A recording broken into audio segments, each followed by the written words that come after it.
Assalamualaikum warahmatullahi wabarakatuh. Perkenalkan, nama saya Skandar Syafadila dari kelas 2C.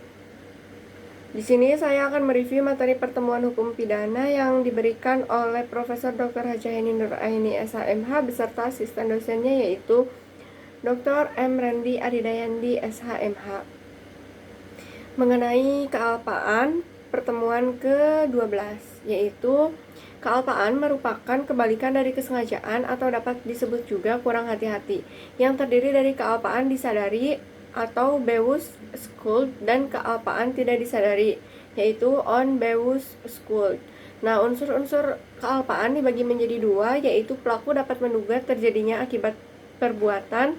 Nah, dalam hal ini ada hubungan batin dari pelaku dengan akibat yang timbul dari perbuatannya, sehingga pelaku dapat menduga tetapi pelaku kurang hati-hati. Yang kedua yaitu pelaku kurang hati-hati.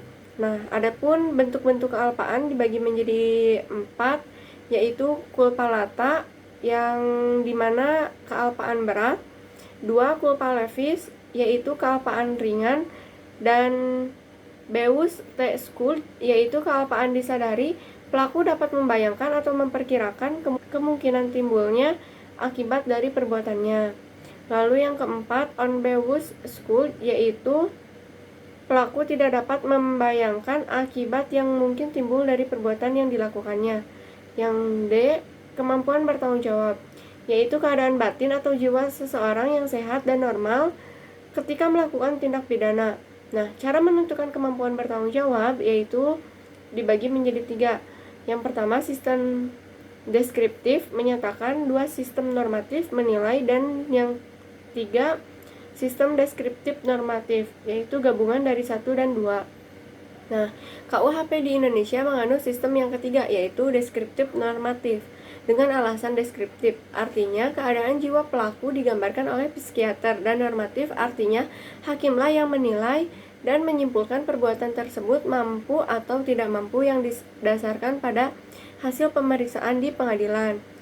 Lalu tidak mampu bertanggung jawab untuk sebagian.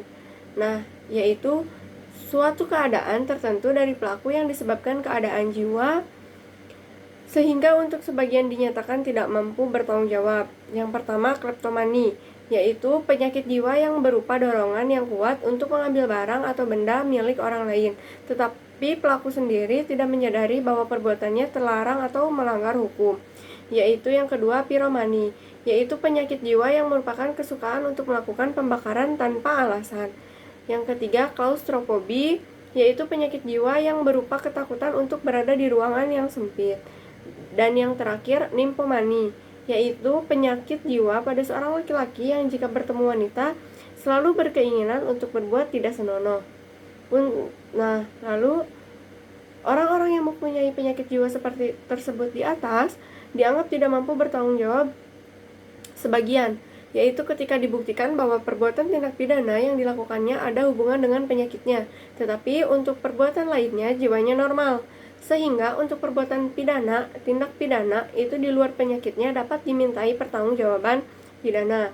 Nah, lalu dalam keadaan mabok di Indonesia adalah bukanlah kebiasaan masyarakat secara umum, yang berbeda dengan di Eropa dan Amerika. Jadi untuk perbuatan mabok harus ada alasan dan latar belakang yang jelas. Dalam hal pelaku melakukan mabok secara sengaja supaya berani dan tidak malu dalam melakukan kejahatan atau tindak pidana, itu adalah termasuk kesengajaan dan dapat dipertanggungjawabkan segala konsekuensi dan akibat dari perbuatannya. Jadi bukan alasan pemaaf atau penghapus pidana. Atas dasar itu harus dilihat batas mampu dan tidak mampu bertanggung jawab.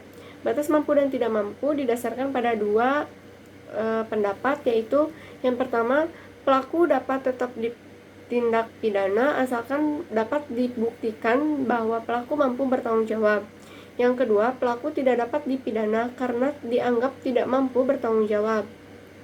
Dasar pertimbangannya adalah in dubio pro reo. Lalu apabila terjadi keraguan-raguan, maka harus diambil putusan yang paling menguntungkan bagi terdakwa. Nah, mungkin cukup sekian review materi dari saya, kurang dan lebihnya mohon dimaafkan. Wabillahi taufiq wal hidayah. Wassalamualaikum warahmatullahi wabarakatuh.